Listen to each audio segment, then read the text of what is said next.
الحمدللہ، اللہ تعالیٰ کا لاکھ لاکھ شکر ہے کہ مالک الملک نے اپنی یاد کی توفیق اور موقع عطا فرمایا۔ لاکھوں اور کروڑوں درود حضرت محمد مصطفیٰ صلی اللہ علیہ وآلہ وسلم پر، جن کے طفیل مالک الملک نے یہ مہربانی عطا فرمائی۔ سامعین اکرام، اللہ تعالیٰ نے قرآن پاک میں ارشاد فرمایا، اعوذ باللہ من الشیطان الرجیم، بسم اللہ الرحمن الرحیم۔ اور ابراہیم کی ملت سے صرف وہی آدمی نکل سکتا ہے جو احمق ہو۔ بے شک ہم نے اسے دنیا میں چن لیا اور آخرت میں بھی وہ صالح مندوں میں سے ہوگا۔ جب اس کے رب نے اسے کہا کہ تم اللہ تعالیٰ کے سامنے سر جھکا لو تو اس نے عرض کی، میں دونوں جہانوں کے رب کے سامنے سر تسلیم خم کرتا ہوں۔ اللہ تعالیٰ نے مخلوق کی ہدایت کے لیے ہدایت والی کتاب قرآن پاک میں حضرت ابراہیم کی تاریخ تفصیل سے بیان فرمائی کہ کس طرح تکلیفوں، مصیبتوں اور آزمائشوں میں ان کی زندگی گزری اور کسی مقام پر بھی ان کا قدم نہیں ڈگمگایا، ہمیشہ ثابت قدم رہے اور ہمیشہ اللہ تعالیٰ کی رضا کے سامنے سر تسلیم خم رہے۔ اللہ تعالیٰ نے ان کی اس کامیابی پر انہیں مخلوق کا امام بنا دیا اور اس کا ذریعہ بیت اللہ شریف کی تعمیر کو بنایا۔ حضرت ابراہیم نے یہ آزمائش بھی پوری کر دی اور بیت اللہ شریف بھی تعمیر کر دیا۔ پھر دعائیں بھی کیں، ان دعاؤں کا ذکر بھی اللہ تعالیٰ نے مخلوق کی ہدایت کے لیے تفصیل سے فرمایا کہ ابراہیم کی دعا سے مکہ معظمہ کو آباد کیا گیا، امن اور رزق کی دولت سے مالا مال کیا گیا۔ پھر جب کعبہ شریف کی تعمیر کو مکمل کر دیا تو حضرت ابراہیم کی دعا کا اللہ تعالیٰ نے ذکر فرمایا کہ انہوں نے اللہ تعالیٰ کی بارگاہ میں دعا کی، اے ہمارے رب، ہم سے قبول فرما، بے شک تو سننے والا جاننے والا ہے۔ اس دعا میں اپنی کسی خدمت، کسی قربانی، کسی تکلیف کا ذکر نہیں تھا، بلکہ اسے اپنی عاجزی، محتاجی اور اللہ تعالیٰ کی بڑائی کا اظہار تھا۔ اس دعا کو اللہ تعالیٰ نے قبول فرمایا۔ پھر اللہ تعالیٰ نے حضرت ابراہیم کی وہ دعا بھی قبول فرمائی جس میں انہوں نے عرض کی، یا رب العالمین، اب مجھے اور میری اولاد کو ہدایت کا طریقہ بھی سکھا، عبادت کا طریقہ بھی سکھا اور ہمیں ہدایت پر قائم رکھ، میری اولاد کو بھی ہدایت پر قائم رکھ۔ اللہ تعالیٰ نے یہ دعا بھی قبول فرمائی۔ جبرائیل کے ذریعے مناسک حج سکھائے جو قیامت تک کے لیے مخلوق کی معافی کا طریقہ اور ذریعہ بنے۔ آخر میں اللہ تعالیٰ نے حضرت ابراہیم کی یہ دعا بھی بیان فرمائی کہ اے رب العالمین، تو نے بڑے بڑے انعامات فرمائے، اب سب سے بڑی مہربانی بھی فرما کہ جس کی خاطر تو نے یہ ساری کائنات بنائی اور جس کے ذریعے تو نے کائنات کو ہدایت عطا فرمائی، اس کو میری اولاد سے ہی پیدا فرما اور ایسا بنا کہ وہ تیری نشانیاں لوگوں کو دکھا کر تیری طرف متوجہ کرے، تیری کتاب پڑھ کر لوگوں کو سنائے، لوگوں کو عقل عطا فرمائے اور لوگوں کو پاک کر کے تیرے ساتھ ملائے۔ یہ دعا کائنات کی تخلیق کا ثمر اور پھل تھا۔ اللہ تعالیٰ نے یہ بھی قبول فرمائی اور نبی پاک حضرت محمد مصطفیٰ صلی اللہ علیہ وآلہ وسلم کو پیدا فرمایا۔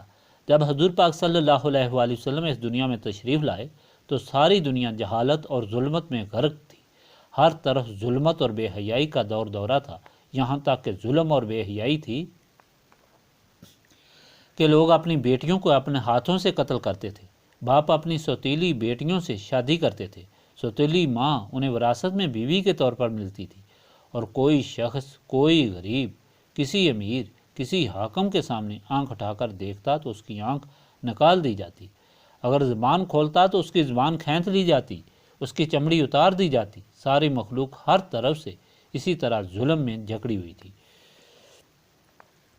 چیخ اور پکار کر رہی تھی، کوئی داد رس نہیں تھا، کوئی فریاد سننے والا نہیں تھا۔ اس ظلمت کے دور میں اللہ تعالیٰ نے نبی پاک صلی اللہ علیہ وآلہ وسلم کو رحمت للعالمین بنا کر بھیجا۔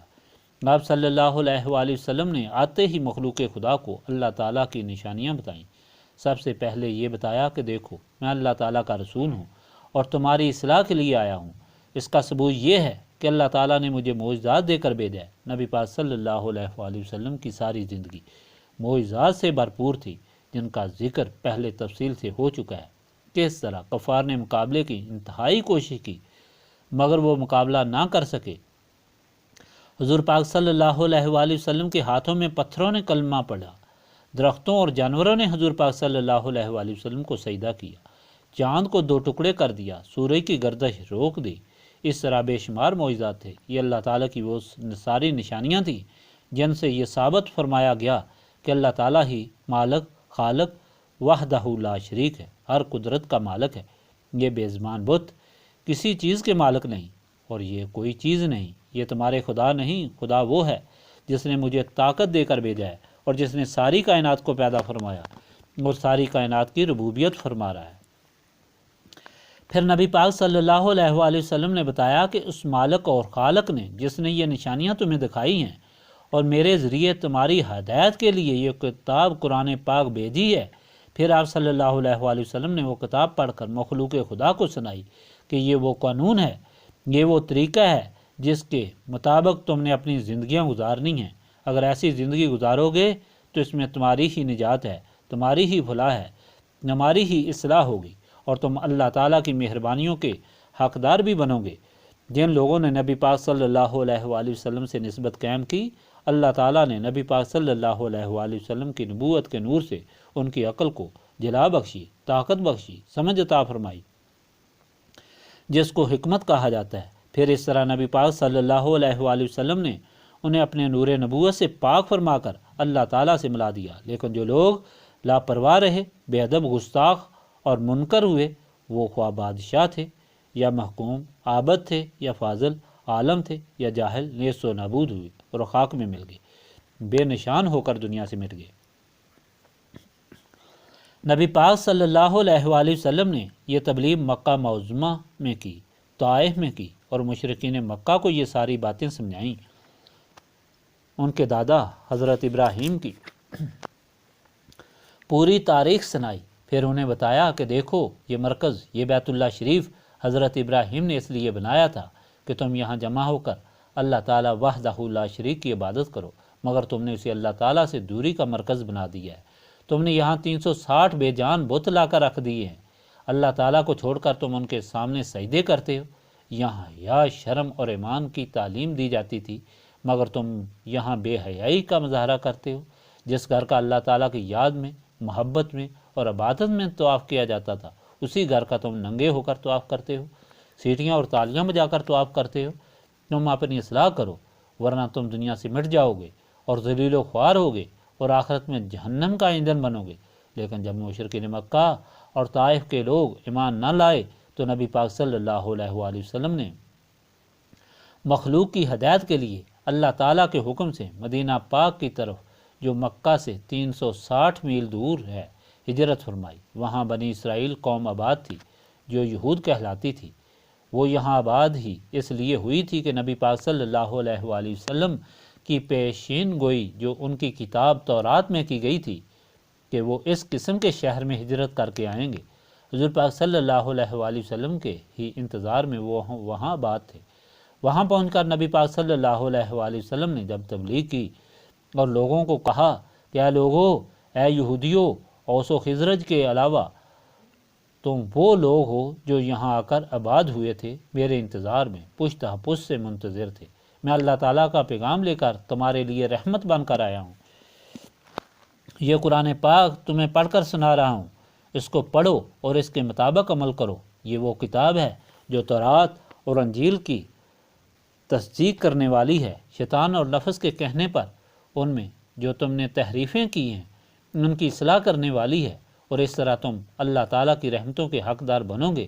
لیکن وہ بدبخت جو حضور پاک صلی اللہ علیہ وآلہ وسلم کے انتظار میں ہی وہاں آباد ہو گئے تھے، انہوں نے حضور پاک صلی اللہ علیہ وآلہ وسلم کی بعثت سے انکار کر دیا، اسی وجہ سے نہیں کہ انہیں علم نہیں تھا، بلکہ اس وجہ سے کہ ان کے دل میں حسد اور بغض پیدا ہو گیا تھا۔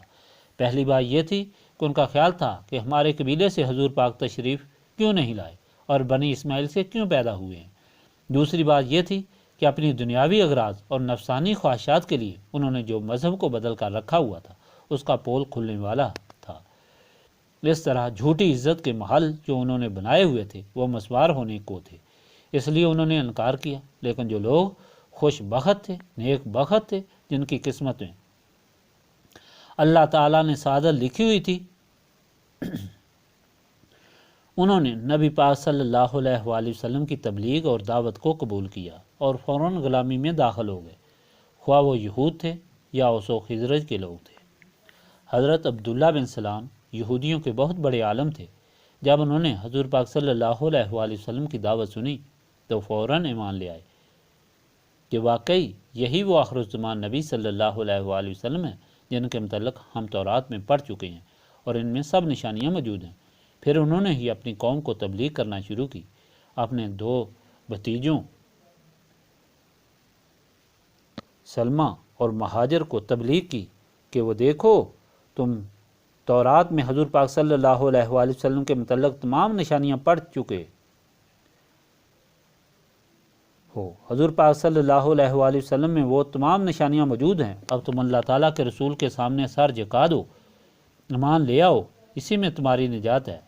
حضرت سلمہ فوراً ایمان لے آئے اور نبی پاک صلی اللہ علیہ وآلہ وسلم کی غلامی میں داخل ہو کر نسبت رسولی صلی اللہ علیہ وآلہ وسلم کو اس طرح حاصل کیا کہ وہ رسول صلی اللہ علیہ وآلہ وسلم کے عاشق بن گئے، سب کچھ اللہ تعالیٰ کے رسول پر قربان کر دیا، یہاں تک کہ نبی پاک صلی اللہ علیہ وآلہ وسلم کا جو سب سے بڑا دشمن اور یہود کا سب سے بڑا سردار تھا، کعب بن اشرف، اس کو قتل کر کے اس کا سر لا کر نبی پاک صلی اللہ علیہ وآلہ وسلم کے قدموں میں رکھا۔ جب حضرت سلمہ کا دوسرا بھائی جس کا نام مہاجر تھا، اس نے مال لانے سے انکار کر دیا اور کہا کہ نہیں، میں یہ دین نہیں مانتا، یہ غلط ہے اور اس میں کوئی اچھائی اور صداقت نہیں، اس کے اور دوسرے یہود کے انکار پر یہ آیت نازل ہوئی کہ جو ابراہیم کے دین سے انکار کرتا ہے وہ سوائے احمق ہونے کے اور کچھ نہیں، اس کی عقل ختم ہے، وہ حماقت کا ارتکاب کر رہا ہے، وہ حماقت کا شکار ہو رہا ہے۔ یہ کس طرح انکار کر رہے ہیں جبکہ ان کے سامنے حضرت ابراہیم کی پوری تاریخ موجود ہے، حضرت ابراہیم کس طرح پیدا ہوئے، کس طرح وہ پروان چڑھے، کس طرح مصیبتوں سے گزرے، کس طرح ان کو تکلیفیں پہنچی، وہ کس طرح نبی پاک صلی اللہ علیہ وآلہ وسلم کی آمد کے لیے انہوں نے التجا کی اور کس طرح اللہ تعالیٰ نے وہ دعائیں قبول کی، یہ ساری باتیں یہ لوگ جانتے ہیں، اور جاننے کے باوجود یہ اگر انکار کر رہے ہیں تو واقعی یہ لوگ بہت ہی بیوقوف ہیں، ان کی عقل کام نہیں کر رہی۔ کوئی شخص جو عقل والا ہو وہ کبھی حضرت ابراہیم کی تاریخ کو جاننے کے بعد حضرت ابراہیم کے دین سے انکار نہیں کر سکتا۔ نبی پاک صلی اللہ علیہ وآلہ وسلم جو لائے ہیں یہ تو ابراہیم کا ہی دین ہے۔ یہود وہ باتیں کر رہے ہیں جو نمرود نے کی تھی، جس نے ابراہیم سے مقابلہ کیا تھا اور جس نے اپنی حماقت کا اظہار کیا تھا۔ نمرود حضرت ابراہیم کے زمانے میں بادشاہ تھا اور دنیا میں وہ پہلا بادشاہ گزرا ہے جس نے اپنے سر پر تاج رکھا اور بادشاہت کا اعلان کیا۔ جب اس کے زمانے میں حضرت ابراہیم پیدا ہوئے تو اس کو نجومیوں نے کہا کہ ایک بچہ ایسا پیدا ہونے والا ہے جو تمہاری بادشاہت کو تباہ و برباد کر دے گا، جو تمہاری خدائی سے انکار کرے گا اور لوگوں کو اللہ تعالیٰ کی طرف بلائے گا۔ نمرود نے اعلان کر دیا کہ جس طرف نجومیوں نے کہا ہے بچہ پیدا ہونے والا ہے، اس طرف کے تمام نو مولود بچوں کو قتل کر دیا جائے۔ حضرت ابراہیم پیدا ہونے والے تھے، ان کی ماں شہر سے دور چلی گئی، دریا کے کنارے جہاں بارش اور پانی کی وجہ سے گھاس اگا ہوا تھا اس میں جا کر حضرت ابراہیم کو جنم دیا اور وہیں چھپا کر آ گئی اور آ کر اپنے خامند کو بتایا کہ میں اس طرح اپنے بچے کو وہاں چھوڑ آئی ہوں۔ حضرت ابراہیم کے والد وہاں گئے، جب دیکھا تو گھاس میں حضرت ابراہیم پڑے ہوئے تھے۔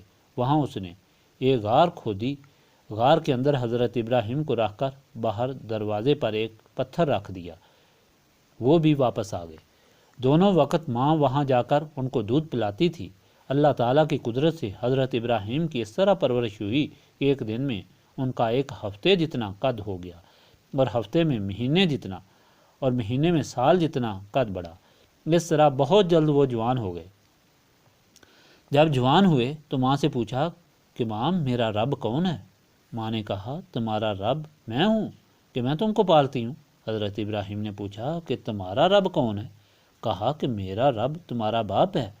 ابراہیم نے پوچھا کہ میرے باپ کا رب کون ہے؟ ماں نے کہا کہ وہ نمرود ہے۔ حضرت ابراہیم نے پوچھا کہ نمرود کا رب کون ہے؟ ماں نے کہا کہ چپ رہو، خبردار جو بولے۔ یہ کہہ کر ماں بھاگ گئی اور جا کر اپنے خامند کو بتایا کہ یہ لڑکا وہی معلوم ہوتا ہے جس کے متعلق پیشین گوئی کی گئی ہے کہ وہ نمرود کا انکار کرے گا اور اسے وہ ذلیل و خوار کرے گا۔ باپ فوراً گیا اور حضرت ابراہیم سے ملا۔ اس سے حضرت ابراہیم نے پھر سوال کیا کہ میرا رب کون ہے؟ باپ نے جواب دیا کہ تمہارا رب تمہاری ماں ہے۔ کہا کہ میری ماں کا رب کون ہے؟ باپ نے جواب دیا کہ تمہاری ماں کا رب میں ہوں۔ کہا کہ تمہارا رب کون ہے؟ میرا رب نمرود ہے۔ فرمایا کہ نمرود کا رب کون ہے؟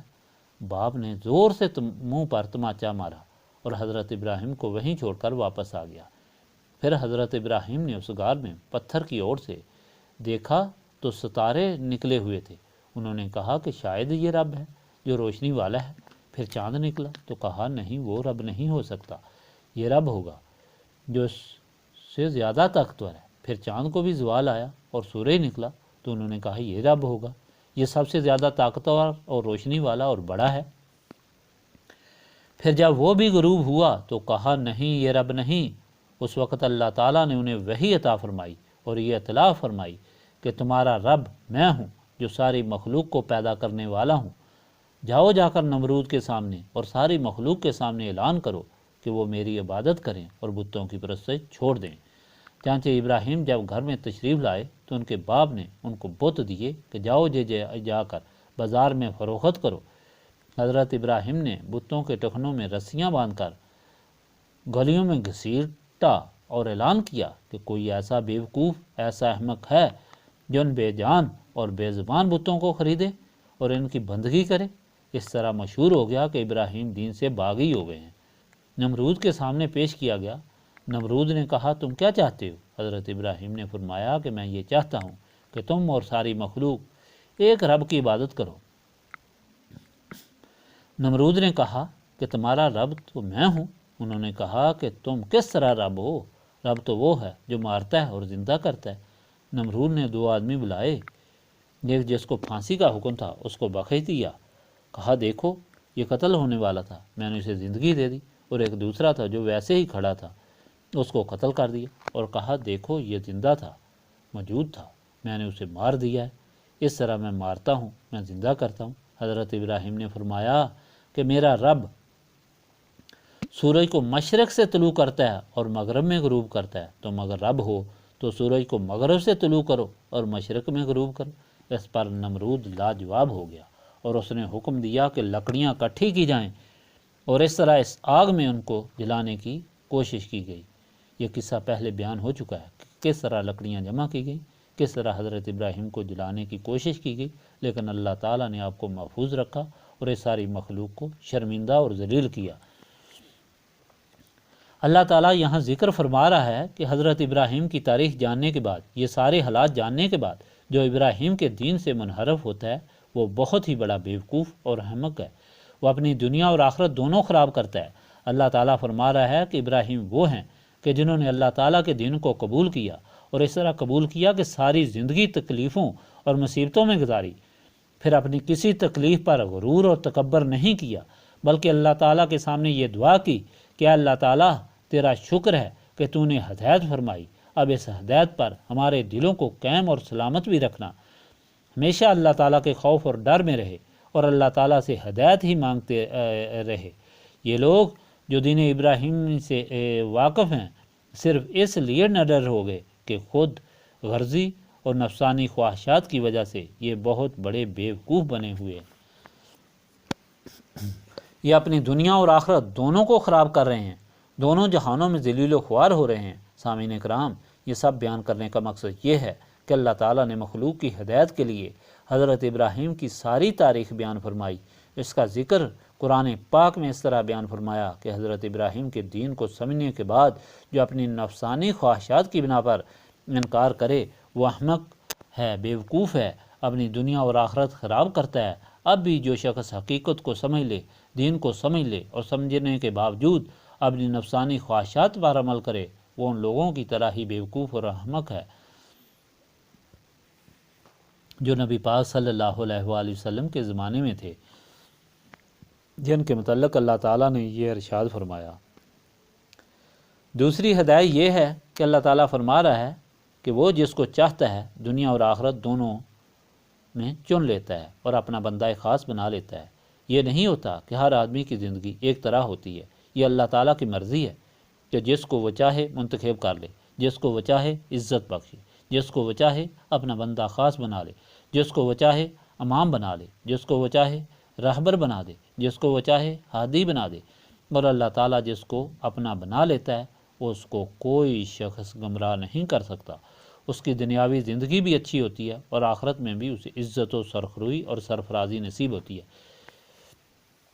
تیسری بات سمجھنے والی یہ ہے کہ وہی شخص دین پر قائم رہتا ہے وہی اللہ تعالیٰ کا بندہ بنتا ہے جو ہمیشہ اللہ تعالیٰ کی رضا کے سامنے سر تسلیم خم کر دے، جو ہر آزمائش کو خوشی سے گلے لگائے۔ یہ نہ ہو کہ اگر اسے کوئی تکلیف ہے، کوئی بیماری ہے تو اس پر فوراً شکوہ شکایت شروع کر دے۔ اگر وہ غریب ہے تو غربت کا شکوہ شکایت کرے، اگر اس کو بادشاہت مل گئی ہے تو اس پر غرور اور تکبر کرے، اگر اسے دولت اور عزت مل جائے تو وہ غرور اور تکبر کرے، اگر اسے جائیداد اور اولاد مل گئی تو وہ تکبر کرے۔ ایسے لوگ اپنے دین کو برباد کر لیتے ہیں، وہ اللہ تعالیٰ سے دور ہو جاتے ہیں اور دونوں جہانوں میں ذلیل و خوار ہوتے ہیں۔ اللہ تعالیٰ یہ ہدایت دے رہا ہے کہ اگر اللہ تعالیٰ انسان پر مہربانی فرمائے، خواہ وہ جس طریقے پر بھی فرمائے، اور وہ انسان ہمیشہ اللہ تعالیٰ کے سامنے سر جھکائے رکھے، تو پھر وہی انسان دونوں جہانوں میں سرخرو اور سرفراز ہوتا ہے۔ اب یہ ساری چیزیں بہت مشکل ہیں، کیونکہ انسان کے ساتھ نفس بھی ہے، شیطان بھی ہے، جو انسان کو بار بار گمراہ کرتا ہے، اسے غرور اور تکبر دلا کر تباہ و برباد کرتا ہے۔ کبھی اسے بادشاہت کا، جائیداد کا، اولاد کا اور طاقت کا غرور دلاتا ہے، کبھی اسے علم کا غرور دلاتا ہے کہ تو بہت بڑا عالم ہے، کبھی وہ اپنی عبادت پر بڑا ناز کرتا ہے کہ میں بہت بڑا عابد ہوں، کبھی اپنے جہاد پر غرور کرتا ہے کہ میں نے بہت بڑا جہاد کیا، کبھی وہ اپنی سخاوت پر ناز کرتا ہے کہ میں نے اللہ تعالیٰ کے راستے پر بہت خرچ کیا۔ یہ شیطان جب اس طریقے پر انسان کو گمراہ کرتا ہے تو پھر انسان اللہ تعالیٰ کے راستے سے دور ہو جاتا ہے۔ اب وہ کیا چیز ہے جو انسان کو صحیح راستے پر قائم رکھے کہ شیطان یا نفس اسے کسی وقت، کسی مقام پر، کسی آزمائش میں گمراہ نہ کر سکیں، انسان صراط مستقیم پر قائم رہے، شیطان اور نفس کو ہمیشہ شکست دیتا رہے، اس طرح وہ اللہ تعالیٰ کی عبادت میں زندگی گزارے اور اس طرح آخرت میں جا کر اللہ تعالیٰ کے سامنے سرخرو اور سرفراز پیش ہو۔ وہ چیز نسبت رسولی صلی اللہ علیہ وآلہ وسلم ہے۔ اس لیے اللہ تعالیٰ نے اعلان فرما دیا کہ ابراہیم نے یہی دعا کی، الہی ایسا ہادی بھیج جو لوگوں کو عقل بخشے۔ عقل سے ہی انسان سمجھ سکتا ہے کہ یہ بات غلط ہے اور یہ صحیح ہے۔ عقل سے ہی انسان کو روشنی ملتی ہے، یا طاقت ملتی ہے، یا قوت عمل ملتی ہے، اور ایسی عقل نسبت رسولی صلی اللہ علیہ وآلہ وسلم سے ہی مل سکتی ہے، ورنہ ایسے عقل گزرے ہیں، ایسے عالم گزرے ہیں جو اللہ تعالیٰ کو نہ پہچان سکے، جو بتوں کے سامنے بے جان اور بے زبان چیزوں کے سامنے سجدہ کرتے تھے، اپنے ہاتھوں سے بت بنا کر ان کے سامنے سجدہ کرتے تھے، جو عالم تھے حضرت ابراہیم کی تاریخیں پڑھتے تھے لیکن پھر بھی اللہ تعالیٰ کے دین سے منکر ہوئے تھے۔ اللہ تعالیٰ کے نبی صلی اللہ علیہ وآلہ وسلم کی بعثت سے انکار کرتے تھے، اس لیے کہ وہ عقل سے محروم تھے۔ عقل کی طاقت اور زندگی نسبت رسولی صلی اللہ علیہ وآلہ وسلم سے ہے۔ نسبت رسولی صلی اللہ علیہ وآلہ وسلم وہ نور نبوت ہے کہ جب نبی پاک صلی اللہ علیہ وآلہ وسلم کی غلامی میں انسان داخل ہوتا ہے تو اس سے اس کے دل و دماغ روشن ہو جاتے ہیں، اسے ایسی طاقت نصیب ہوتی ہے کہ جو اس کو شیطان اور نفس کے مقابلے میں فتح عطا کرتی ہے، اسے ہر چیز روشن دکھائی دیتی ہے، صراط مستقیم بھی دکھائی دیتا ہے، برائی اور اچھائی میں تمیز بھی دکھائی دیتی ہے۔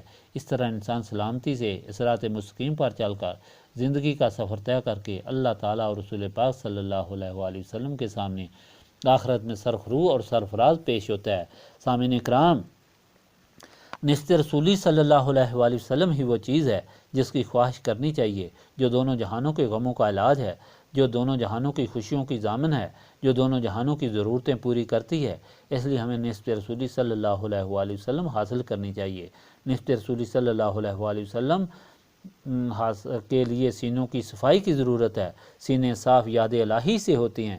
اس محفل کی غرض و غایت یہی ہے، جنہیں نسبت رسولی صلی اللہ علیہ وآلہ وسلم کی اہمیت معلوم ہو جائے، جو اس کے طالب بن جائیں، وہ سارے اللہ تعالیٰ کی یاد اس کثرت سے کریں کہ شیطان اور نفس کی وجہ سے جو ان کے اندر دنیاوی خواہشات کے انبار، غلاظت اور گندگی پیدا ہوئی ہے، اس سے ان کے سینے صاف ہو جائیں، انہیں نسبت رسولی صلی اللہ علیہ وآلہ وسلم کی دولت حاصل ہو، پھر وہ اللہ تعالیٰ اور رسول پاک صلی اللہ علیہ وآلہ وسلم کی محبت لے کر اللہ تعالیٰ کے غلام بن کر یہاں سے واپس جائیں۔ اس طرح دونوں جہانوں کے غموں سے ان کو نجات اور ان کو دونوں جہانوں کی خوشیاں نصیب ہوں۔ اللہم صلی علی سیدنا محمد وعلی آلہ وصحابہ صلاۃ تکون لنا امانا من کل خوف لا الہ الا انت سبحانک انی کنت من الظالمین لا الہ الا انت سبحانک انی کنت من الظالمین استغفر اللہ العظیم الذی لا الہ الا انت سبحانک انی کنت من الظالمین استغفر اللہ العظیم الذی لا الہ الا هو الحی القیوم واتوب الیہ استغفر اللہ العظیم الذی لا الہ الا هو الحی القیوم واتوب الیہ استغفر اللہ العظیم الذی لا الہ الا هو الحی القیوم واتوب الیہ ربنا تقبل منا انک انت السمیع العلیم وتب علینا انک انت التواب الرحیم